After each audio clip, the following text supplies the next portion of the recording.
Okay. Today our speaker is Dr. Cynthia Nazario-Leary. She is the UF IFAS Alachua County Residential Horticulture Agent. She is also the Master Gardener Volunteer Coordinator. She was trained at Penn State, and she also attended University of Hawaii. I hope that is correct. And she was Master Gardener Coordinator in Hawaii on Maui, and then became the State Master Gardener Coordinator in Hawaii too. And I visited the National Tropical Botanical Garden on Maui, and I got to see all the breadfruit trees there. And I came back and I told Cynthia that, and she said, those were my research plants. And I was like, oh my gosh, how awesome is that? So it was really excellent to see her research plants. And so I reached out to Cynthia and asked her to maybe share with us a little bit about ecological diversity, as this is a passion of hers. So Cynthia, we are so happy to bring you to the Master Gardener State webinar stage, and I invite you to share, and we'll go ahead and get your education started for our folks. Great. Thank you so much, Wendy. And thank you everybody for coming. It's exciting to be able to share this kind of passion of mine, kind of a carryover from my PhD work that I did in Hawaii. So I'm going to go ahead and start sharing. Hope I do this right. Okay, looks like everything's good.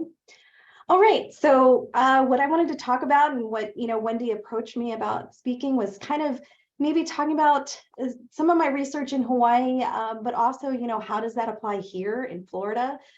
Because believe it or not, even though Hawaii is an island out in the Pacific, and Florida is a very large peninsula off of the mainland, off of North America here, there are a lot of similarities. Many of the natural resources issues and invasive plants, tourism, all those things are very similar, and issues in Hawaii as well.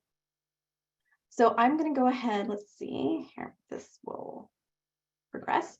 So I wanted to give everybody a little bit of background, because I think, especially my master gardeners here in Alachua County know me as their Master Gardener Coordinator. And of course, I love horticulture and I love growing plants.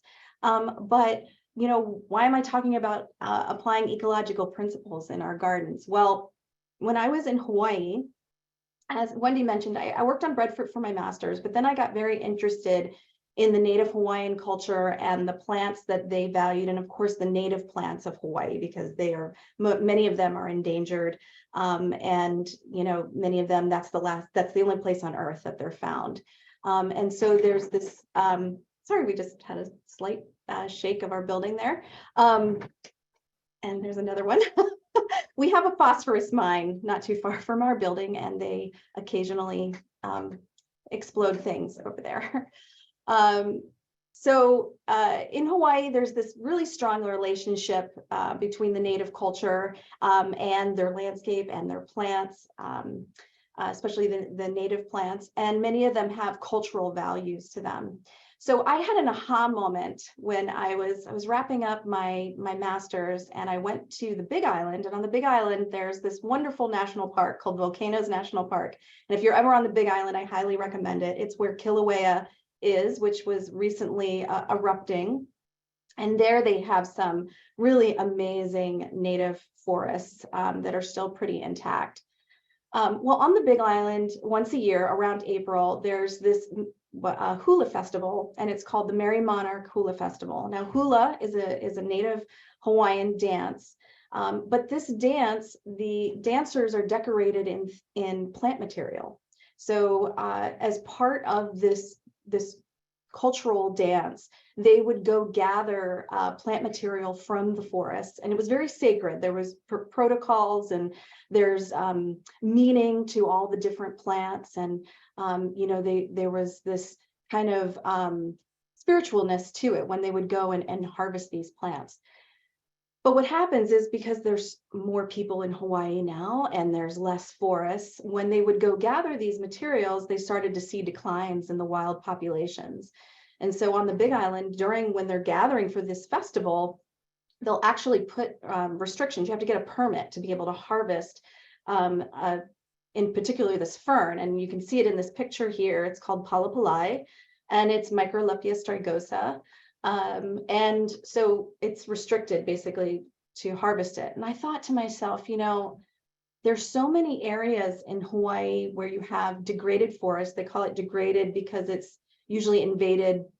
It's invaded forest. It's mostly dominated by invasive species, but it's considered conservation land. So it's this area that, you can no longer really access, but it's also not, there's really no active restoration going on in these areas either.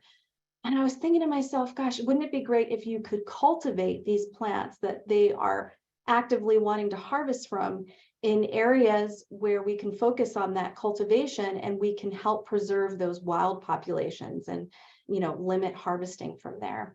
So that was the birth of my PhD, that I wanted to take basically an invaded secondary forest and see if I could cultivate native plants that had cultural value in a way that one, that folks that would be coming to harvest from these plants would also have ownership, kind of responsibility of this area, and then also be able to maintain it and limit invasives from returning back into it once we've managed for that. And my whole project really looked at more of kind of like the restoration agricultural aspect, the fact of trying to grow these plants in a forest environment. These native plants, they're not used to being cultivated either, especially in an environment that's also been altered. So that was one challenge, but I was very fortunate that at the end of my project, I was approached by a hula halau, which is what these hula groups are called. And they asked if they could harvest from my plots. And it was a very moving experience for me. We harvested from the plots, and there was a whole blessing and chants that went on to gather the materials. And they were just, they said these were wonderful specimens. And then, of course, they made the lei, and then there was a whole dance and ceremony that I was invited to attend. So it was very special, kind of a culmination of that work. So when I got into extension and I started working back in the more urban environments, I really wanted to bring that ecological knowledge that I had learned by doing my research into our urban and suburban systems. And that's what's really inspired me to say, what are the things that we can take from our forests and from our natural areas, and how can we use that information to maybe add a little nature back into our gardens? So of course, I want to make sure that everybody's on the same page. So I always want to start with just some definitions and some kind of like ecological terms so that we're all on the same page. And the first, of course, is ecology. So this is the scientific study of relationships, and the emphasis, the italics is mine, just because to me, that is what I consider the important part and what I'm going to be referencing throughout this talk. So this is the relationships in the natural world and how those organisms interact with one another and with their physical environment over space and time. And then understanding the interrelated patterns and processes. This is going to come up again too, as we talk about, that's really when we want to try and replicate or bring nature to our landscapes and to our gardens, we can't capture everything. So really kind of focusing on those dominant elements, especially those patterns or processes that we see that we can try and interpret, or we can take a part of and pull into our gardens. That's how we're going to be more successful in bringing that ecology to our yards.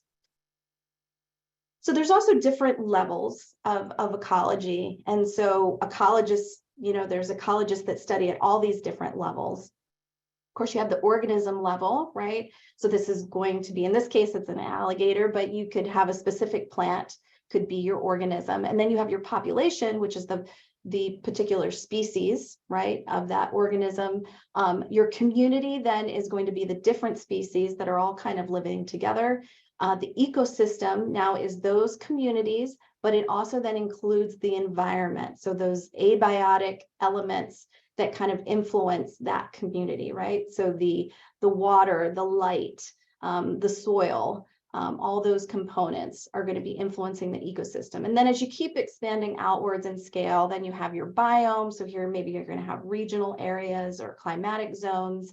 And then, of course, the whole Earth, you could consider, you know, a whole level of organization. For the purpose of my talk today, I'm really going to be focused on the community ecosystem level in terms of, you know, how we can relate that aspect of ecology into our gardens. So when we're looking at ecosystems, I mentioned that it's a combination of those organisms and communities, and then those abiotic factors.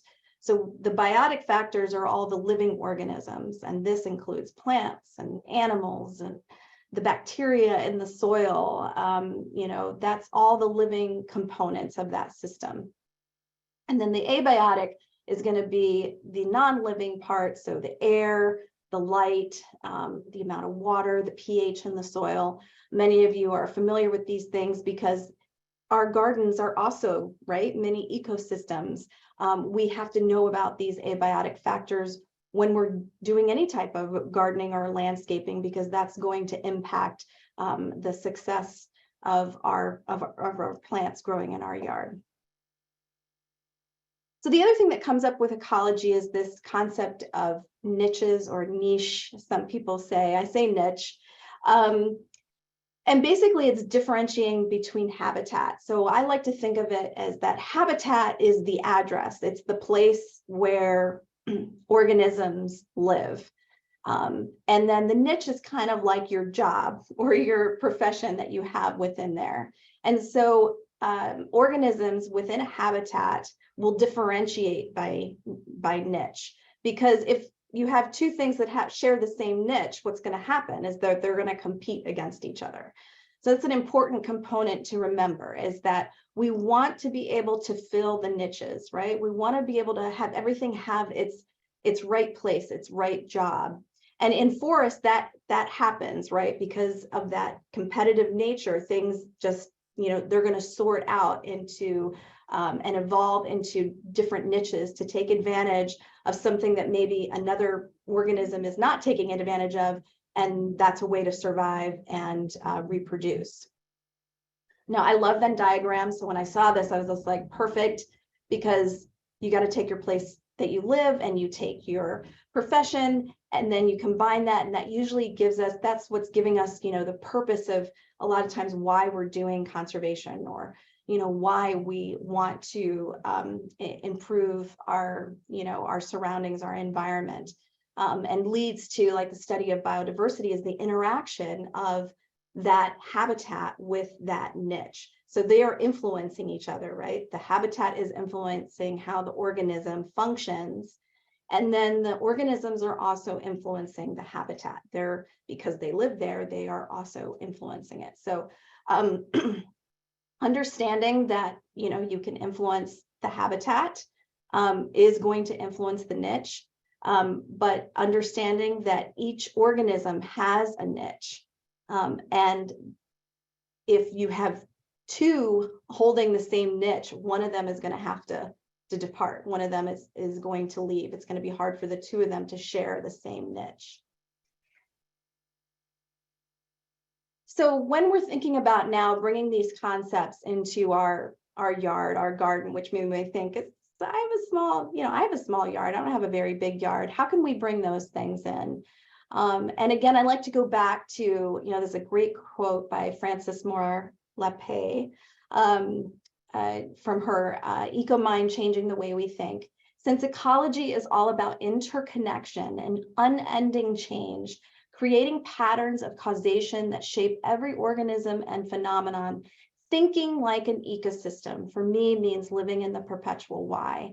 It's understanding that all organisms emerge with specific potential, including the human organism, but its expression is enormously shaped by context. And the reason why I like this quote is because, one, it touches upon all the things I really want to talk about in this presentation, which is that interconnection, those relationships, the unending change, landscapes, everything that's involved with the living plant systems, they change, they're dynamic. And I think it's funny that especially when we plan our landscapes, we think of it in a very fixed term. We decide we're going to plant these type of plants, and then it can't change, right? They got to stay in that spot. We don't want them to spread, or, we do it and then we're done, or we think we're done. But landscapes and gardens, and as well as natural ecosystems, they're constantly changing. And I think we can use that. That can be a part of how we experience our gardens, is knowing that it is going to change. And you may find a surprise every day, which I actually think is a positive. And then I also like how she brings in the human component. Working in conservation, there's definitely this feeling sometimes that we need to remove humans from the equation, right? We're the problem. We're causing all these issues. We just need to get out, and we need to leave things alone. And I think there is a place definitely for keeping wild spaces wild, and removing human influence. But I also feel that if we are going to live in a world where we have humans and further development, we have to figure out a way, how can we use these spaces together? So it's less of a competition and more about how can we share this space that doesn't just benefit us, or actually eventually cause our own detriment, right? How can we find that win-win, which I'm usually all about the win-wins. And so I just said that. So how can we apply this mindset in our backyards? Before I go any further, I wanted to say that I am certainly not the first to come up with these ideas. And these are 3 books that for me have been very influential in, how I've come to what I was thinking. And, they have some really great, these are all done by really great researchers and designers, and they have really good examples. So this first one, Planting in a Post-Wild World, this was the first book that I bought. I saw Thomas Rainer speak actually at the, I want to say maybe it was either 2016 or 2018 International Master Gardener Conference. It was in Portland. And I was just really impressed with his talk. And it's a really great book for design principles. If you're interested in putting design into practice with the ecology in mind, with nature in mind, he's about designed plant communities. And he goes into some really great detail about how to do that. And I refer to this book throughout this talk. So I definitely encourage you to take a look at that if you have a chance. The next one is by Larry Weiner. This is The Garden Revolution. It came out, I think, a year later after the Planting in a Post-Wild World. Another awesome book. He's a wonderful designer. He has lots of presentations that have been recorded. And again, just he understands how environments and landscapes shift over time. He's able to visualize that.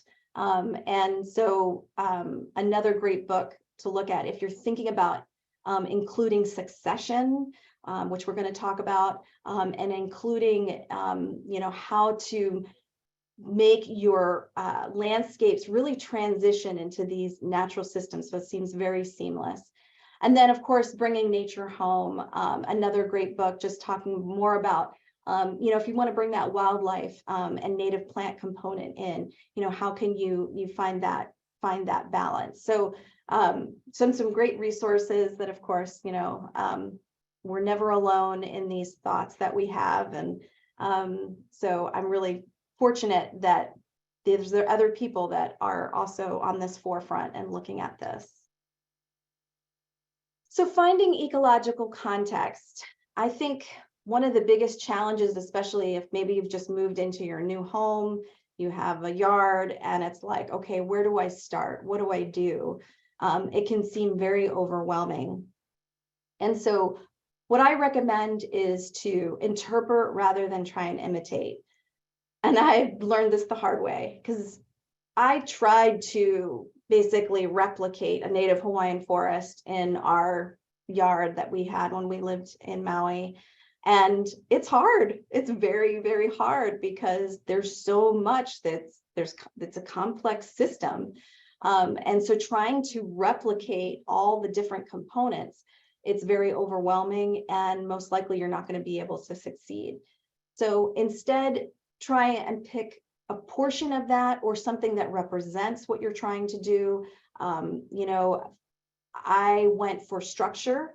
So I realized, what I wanted was I wanted the look of the forest. I mean, including I wanted the native plants, but I was also going for a certain look of that native Hawaiian forest. So that was something that then I decided to focus on, and that's what shaped then how I planted. Plan for succession. So I mentioned this with the Garden Revolution book. Time, community structures evolve over time, and that change is constant.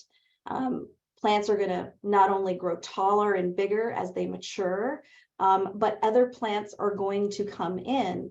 And as time goes on, and as well as, seasonally, as well as we may see shifts in our climate, you're going to see shifts in how plants respond to that. I recently wrote a newspaper article about, when people cut down trees. Right now in my neighborhood, a lot of people are cutting down very large trees. What happens when you cut down those large trees? You now change the light environment. Well, that happens in forests too, right? You'll have a tree that comes down and it creates these gaps. And in these gaps, what will happen is you'll see these other plants that weren't there before, but suddenly, because there's a lot of light, those plants move in, and it kind of resets, and it starts it all over again, until those other shrubs then move in, and then trees get taller, and the light starts to change again, and now you have less light, and so you have those more shade tolerant trees moving in. So it's a process that's happening in the forest. We create that too when we remove or add trees to our yards. In about 10 to 15 years, those trees are going to create shade that maybe, if that sun-loving turf that was right next to it might not be as happy. So understanding how that's going to change over time, and you basically have a choice of, am I going to fight it, right? Or am I going to go with it and plant something that I know is going to be able to thrive in that changing environment. I can't remember where I heard this, so I wanted to give proper due, but I've read so many books, watched so many videos lately that I was like, yeah, I can't remember where I heard this, but I loved it. It was a shift from what to plant to how to plant.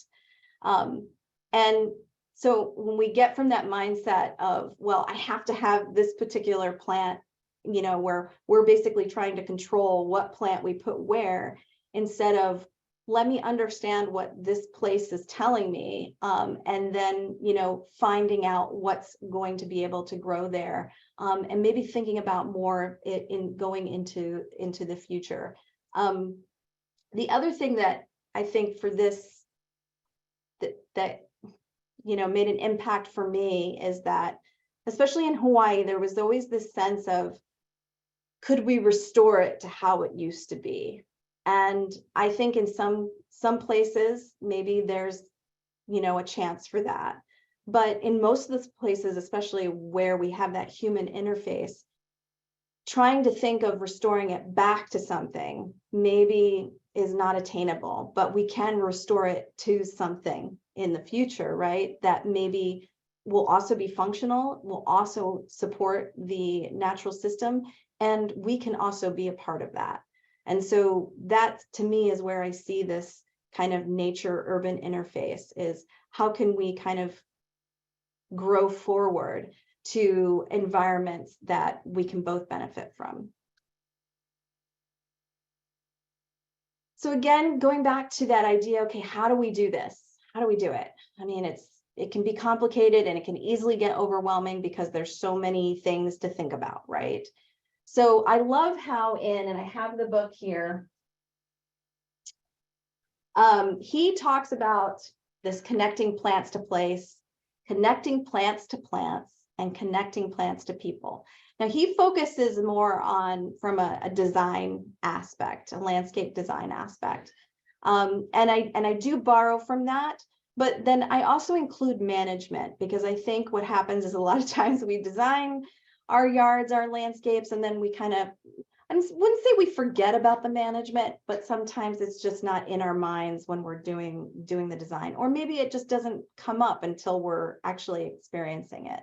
So to also kind of put it in that context, as well as kind of how we use these spaces as well.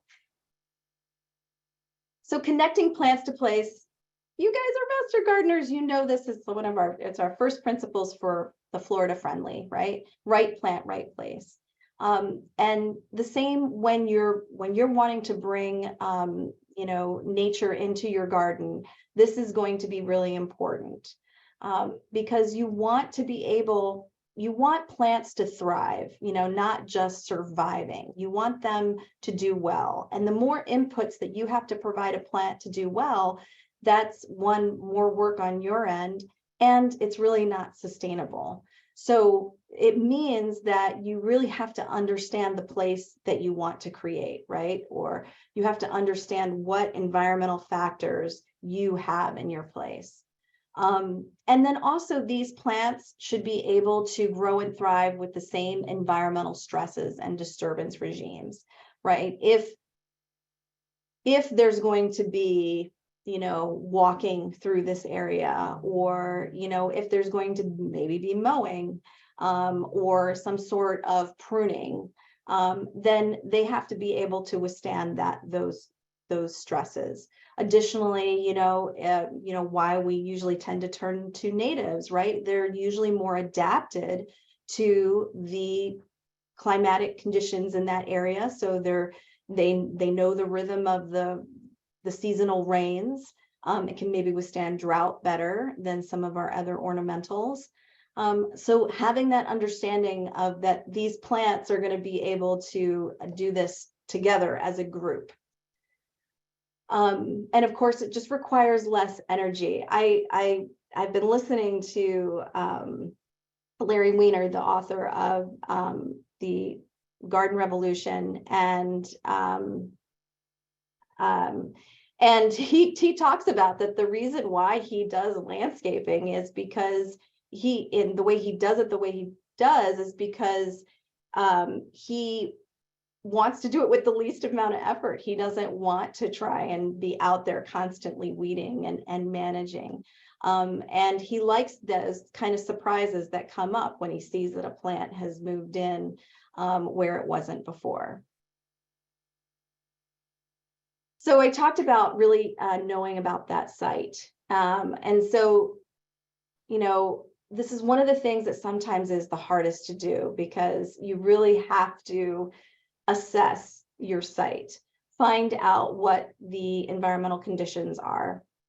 I got so much kind of pushback from not only my husband, but other people in my family that I wasn't landscaping right away when we moved into our house here in Gainesville. And the reason why was because this was a very new place for me, and I just didn't feel comfortable. I knew that if I put something in, I was probably not going to put it in the right place. And so after 3 years, I've gotten a really good sense of where the light is, of where the drainage is. Now, you don't necessarily have to wait that long to figure that out, but for me, it's kind of understanding the rhythm of my garden and my area. Now I feel a lot comfortable knowing where to plant things, knowing that they will do well, and kind of in the bigger picture of how I want to shape the whole yard. So taking the time to really understand where you want to establish your garden, what are the conditions. The other thing to think about too, especially with our urban landscapes, is accessibility. We're going to talk about when we get to plant to people, is we value spaces that we can connect with. So if you create a space that's no longer accessible, well, now how is it going to be managed? How is it going to be maintained if it's not accessible and people can't get to it? So that's where topography, drainage, roads, access, pathways, those are all really important to think about. And then when you're actually putting in the design and management, again, as I spoke to earlier, it's going to be really hard to replicate everything. So think about selecting and kind of picking out those certain elements of the habitat or the landscape that you want to recreate.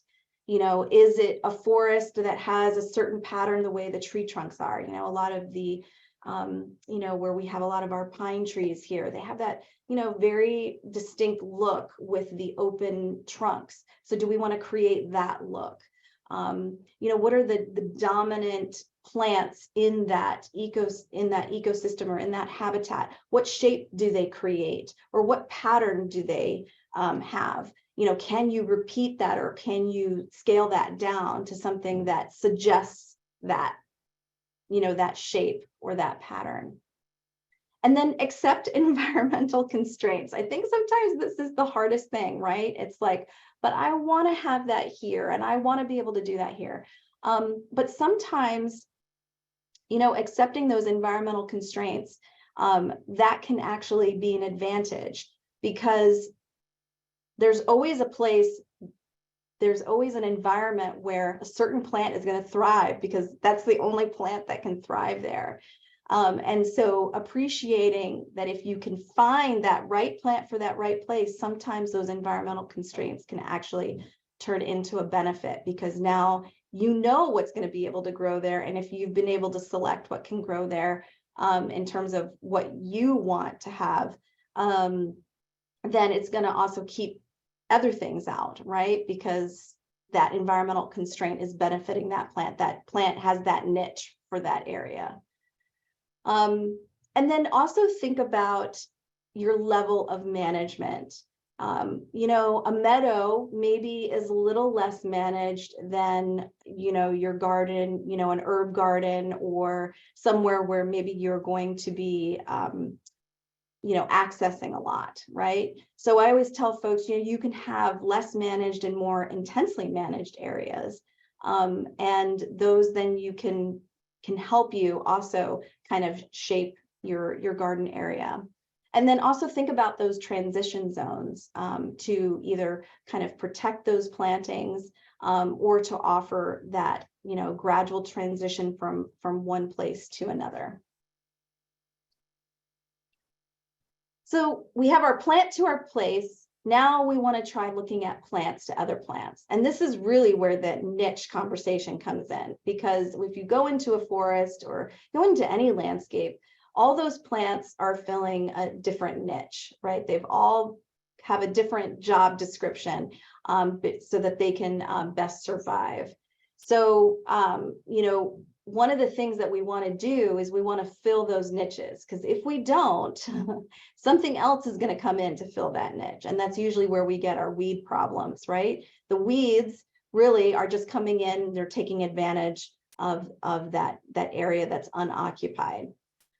So in the Planting in a Post-Wild World, he talks about, you know, creating these vertical layers so that you can kind of fill these niches and, you know, basically limit the amount of unwanted species that you want coming in, because you've already kind of filled all the niches with what you want. So, you know, thereby limiting something else. And so I'm going to go ahead, and he provides these great pictures in the book. And what I liked about it was I thought it was very digestible in terms of, like, if you're going to start a landscape, this is something that you can easily do, right? You start with the structural layer. Okay, what are going to be my anchoring plants that I'm going to use to really define the space? These are going to be distinct. They're usually long-lived, and they can usually tolerate, you know, drought or other conditions, especially once they mature and get established.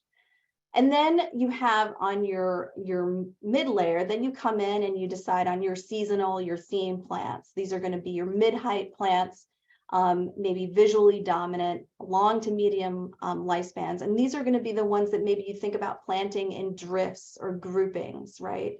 To add that kind of almost like a thriller dimension to your landscape.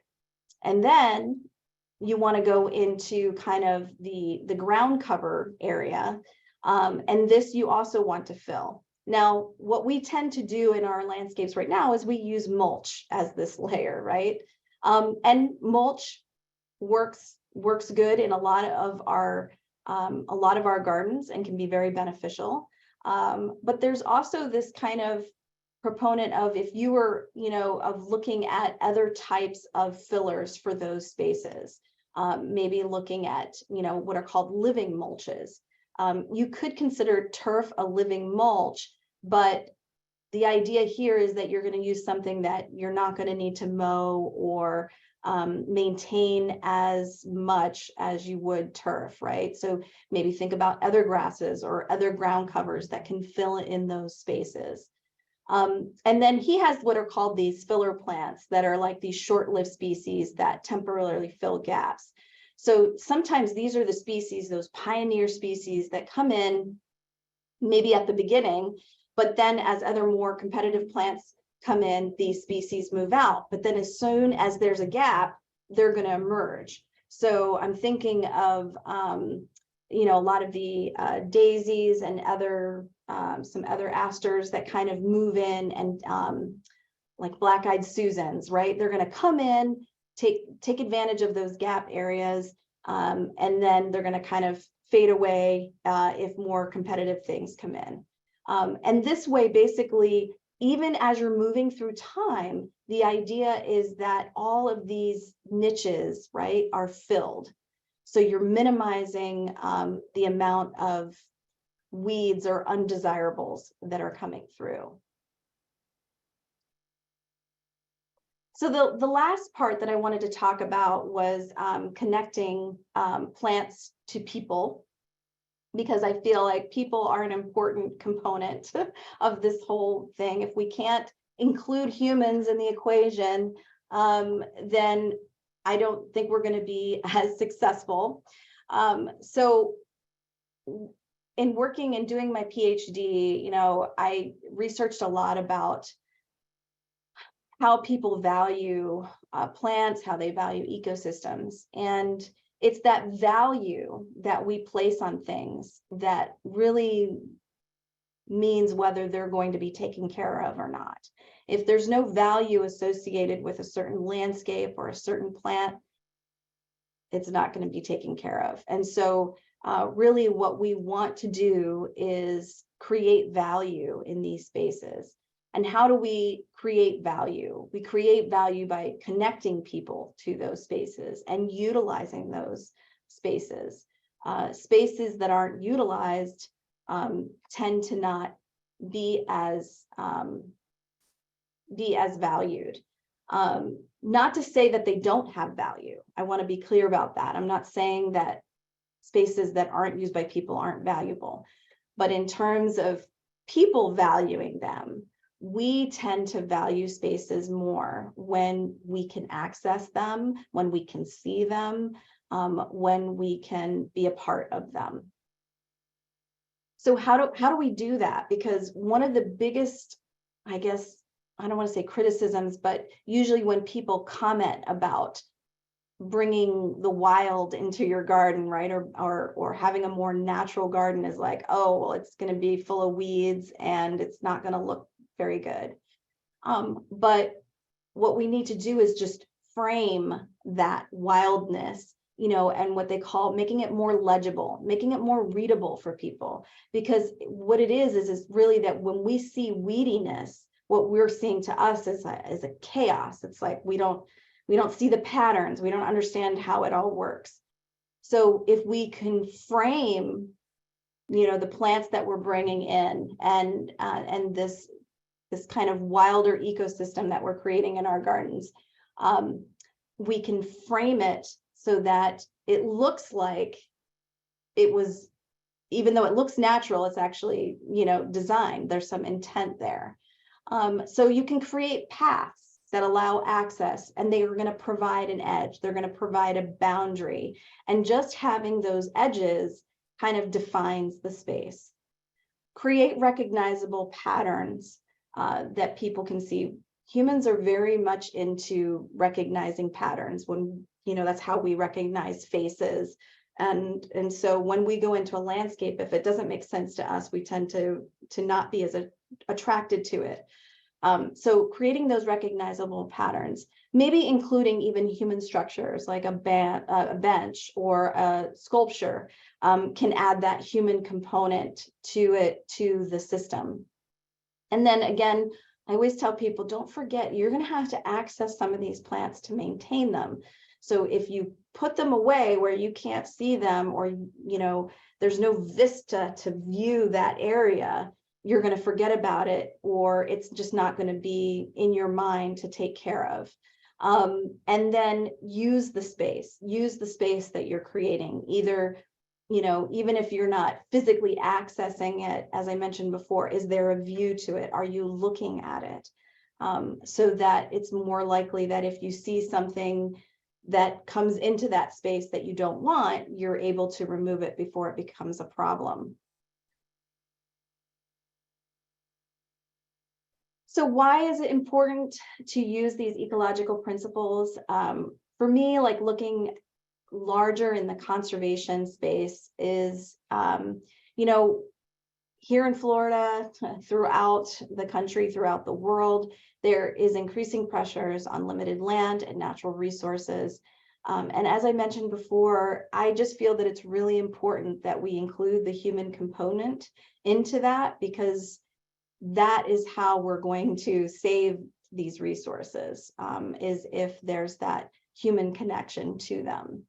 And so especially what I noticed in Hawaii was that when you get people involved and engaged in the forest or engaged in these ecosystems to restore them, then you're now having that conversation, and you have that sense of, I don't want to say ownership, but it's that sense of responsibility and stewardship to take care of those areas.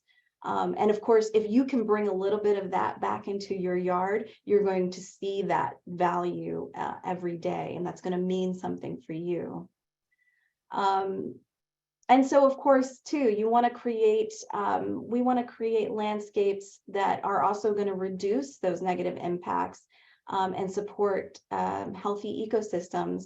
One thing, I saw a presentation recently with a researcher at Michigan State, and he was looking at micro restoration plots in people's yards. And I found that so fascinating because I've always thought about, how to do restoration on a smaller scale, that we feel that we could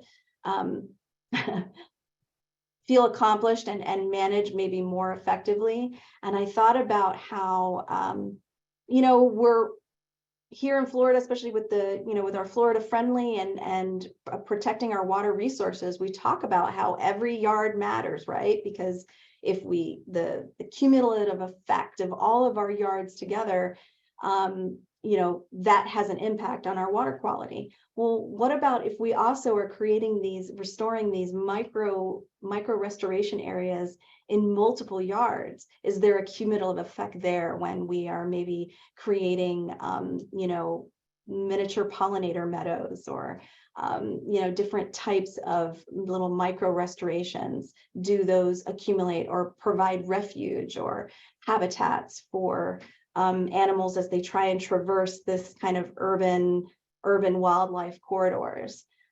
So I think there's still a lot to be discovered. And I am excited to learn more about the ecological processes unique to Florida, because those are the stories here that are going to translate into our gardens. We have a fire regime here. We have fire ecology. How does that work with, doing, restoration or trying this, bringing these ecosystems into our yard? What are some things that then we need to think about there if fire is a part of these systems? Learning about, I've been learning about wildflowers and how best to propagate them, that seeds might need a bare area to be able to properly germinate. And if we cover them with mulch, maybe they don't germinate as well. So all of these things help inform us to be more successful in the, kind of the ecological principles that we want to bring into our gardens. And so having that place-based restoration practices or place-based ecological knowledge is really important. And that's what I'm looking forward to doing and exploring in my position here. So I'm going to end it there. And if there are any questions, I'll be happy to take them. There are a few questions along the way. That was beautiful, Cynthia. Thank you so much. And I really enjoyed the quote up front with by Frances Moore Lapay. It was very intriguing and thought-provoking. And I read her book Diet for a Small Planet, Yes. maybe decades ago, and and that book really shaped the way I think about our place in the world and how I eat. Yes. So it was interesting. So of course, I'm going to shoot you the hardest question first, which of course is from Alachua County. So Julie would like to know about management strategies for dealing with invasives in secondary forest. Specifically, she's thinking about coral ardesia and that issue. Yes. Great question. So interestingly enough, I'm going to actually, can I stop share? I'm going to stop share. So in my work in Hawaii, the invasive mid-story of the plots that I was working in was Ardesia elliptica, and that is a relative of the Ardesia crenata. Interesting. It's more of a tree rather than, how the crenata here is more low growing, but the two share something similar in that their berries, they actually produce more of a seedling bank rather than a seed bank because the seeds aren't viable for very long. And so just as in Hawaii as it is here, the focus of the management is on controlling those berries. So what I noticed with the crenata management here is that even if you can't pull out all the shrubs, right, or all the stems, you focus on removing those berries because you're removing the future population of that, right? With the idea that if you keep knocking back those berries, then you can knock back the vegetation a little bit more, and then you just keep knocking it back. There's no silver bullet, and it's not fast. What I did notice with the elliptica, though, is that when we focused our efforts on timing our weeding to when the berries fell, and in the case of the Ardesia elliptica, I couldn't remove all the berries from the trees. So we would time our management for when those seeds germinated. And when we put in our effort then we didn't really need to do it the rest of the year. And then we noticed that year by year, I did this over 3 years, that by the third year, the plants that I had put in now had established a ground cover. And so those seeds weren't able to penetrate my fern ground cover. And so I didn't really have any weeding issues by the third year. So it's really, with coral ardesia, it's focusing on that reproductive component because that's really how they're spreading. So if you can get to remove those berries, that's key.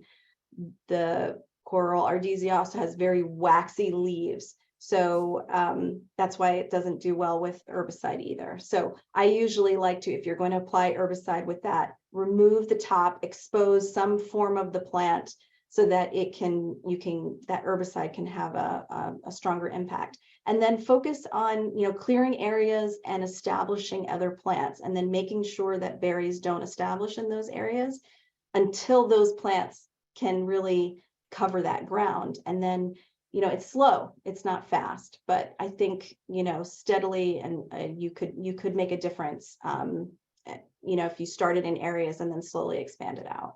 There's that human element, right? So people are really interested in the micro restoration or Yeah, me too. So there's more information requested on that. So I don't know if you Okay. have a reference or if that would be something that you want to blog about later, or I'm not sure. Yeah, I'm actually interested. I was going to reach out to him. My husband is from Michigan, so I was actually hoping to check out some of the micro restoration plots they have on the campus of Michigan State.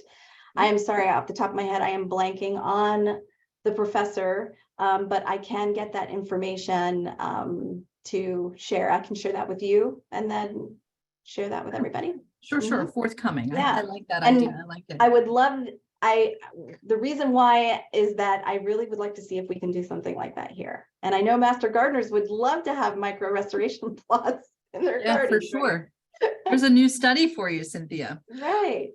Someone is asking Forrest Hecker, who we know who that is. I bet you know Forrest. He says, is it true that Cythorexium spinosum, Florida native fiddlewood, is a very bad invasive species on Hawaii?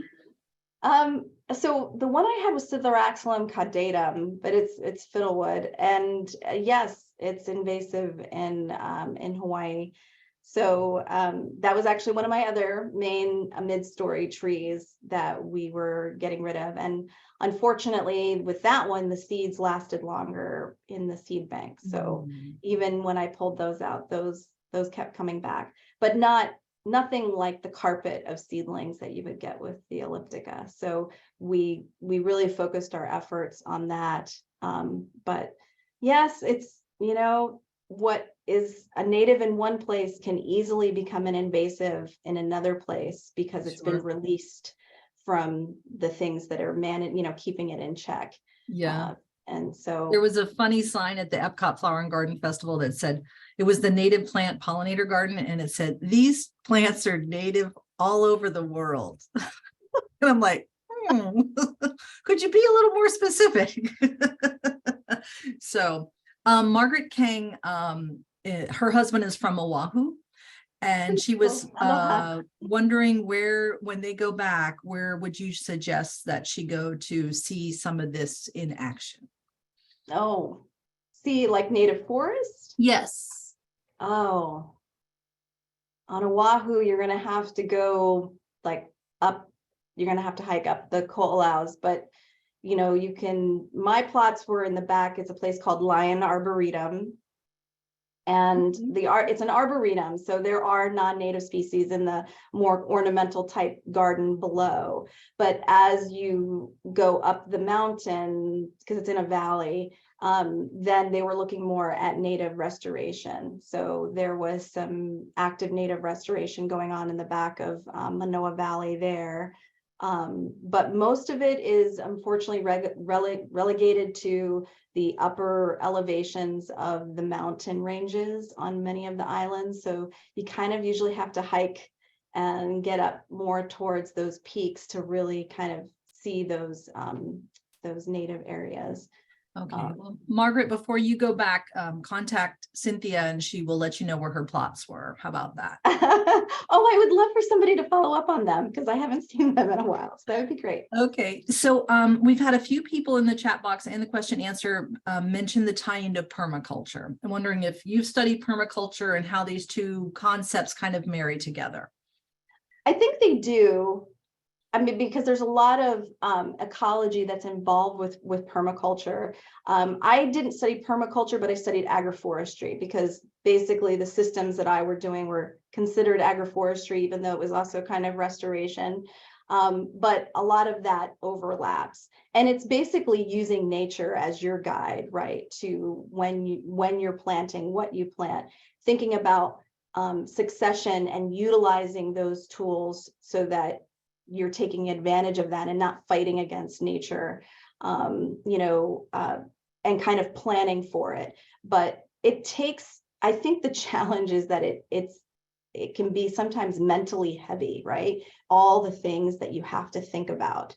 And so that's why I kind of liked what was kind of put forth in this book of trying something and knowing that it's going to change. So it doesn't need to be perfect the first time you do it. And you're going to learn along the way. And the key is, focusing on the things that you definitely don't want, right? So the invasives, you don't want those, but maybe there's some non-natives that are going to be okay, and they fit the function, they fill a niche, so it's okay to keep them. And so you don't have to start from a blank page. You can start from what you have. I have a viburnum hedge. I don't really like it. I'd love to put something else there, but gosh, it's serving a really good purpose right now. It's functioning, right? Really And it's better functioning. than me having to physically put up a fence. Yes. So I'm going to work around it, and I'm going to work with it. And so I think it's trying to see those opportunities instead of thinking that you have to start from a blank page. Okay. Pat Gill from Monroe County would like to let you know that at Grimmel Grove down in Big Pine Key, they do have fruiting breadfruit trees down there. So that's in zone 11 now. So that's, of course. I make a mean breadfruit nachos. Ooh, that sounds amazing. I don't know if you've been down to Fairchild Botanical Garden down in Miami-Dade County, but they have something called Fairchild's Connect to Protect. And this isn't, they think that this might be an example of micro restoration. So you're going to have to go down and check that out. I'm going to write that down. Fairchild's Connect to Protect is what Lori said. And then someone's asking, you know, how micro is micro? How large, how small are these plots, or what is the size? I want to say, I think he mentioned they were 10 by 10. Okay. Because they look, I mean, they didn't look very big. Oh, And they could fit in somebody's yard. oh, geez. And they were prairies. They were, yeah, they were prairie flowers. Okay. Okay. Interesting. Very interesting. And we, Forest down in Sarasota says we have a local who is installing tons of microforest of natives here, which is, and I think that this is a movement that some of the Florida Native Plant Society chapters are doing around the state, says Rita. And Debbie bought property in the Florida Keys that has the manchineel tree, you know, our poison oak, which is, or poison wood, we call it, just horrible. So she wants all of us to feel bad, and we do, Debbie. This is terrible. And then Glenn Brown said that he was on Manoa campus in 1968, and he says aloha. Aloha. Okay, and I think everyone just really appreciated the information. The last thing I want to leave with is Maria and saying after Hurricane Ian, any insight on you know, post-disaster regeneration, revegetation, things to keep in mind, and we'll close with that question. Okay. I think it's a great question. And I think that's where you're really going to look at succession, and you don't necessarily have a blank page, but you're going to see what was in that seed bank, and what's, you know, influencing and maybe coming in from the outside. I didn't really get to touch upon that, but, you know, seeds move. And so if you can also create those, you know, what you want to come in, you know, if you have an area that can feed into that, that's really great. That's where you're going to need to monitor, but it's a great opportunity to say, hey, if the invasives are coming in, this is the time to manage them and take, you know, and remove them, to try and encourage the natives that are coming back into that area, and know that it's going to change fairly quickly as the light availability changes, as nutrient interactions that are going on changes, as those plants are starting to fill in those different niches. You're going to see changes, and it's usually, I mean, it happens within 5 years. You're going to see changes in those landscapes, and to me, it's always interesting to see what predominates at first and then moves off. You know, and the key is figuring out, is it something that's going to be permanently aggressive, or is it aggressive and then it's going to die back and it's going to allow for something else to move in. Really great. Really great. Thank you so much, Cynthia, for sharing this wisdom and this insight. And I think it was great. We had 400 people on at our peak, and everyone, please take the survey as you are signing off. And thank you so much. And remember, everyone, this is recorded. So if you want to watch it again or share with friends, it'll be on the website probably within about 2 weeks. All right, Cynthia, thank you so much. And we'll see Thank you you, next everybody. time. All right. Bye-bye, Aloha and everybody. mahalo.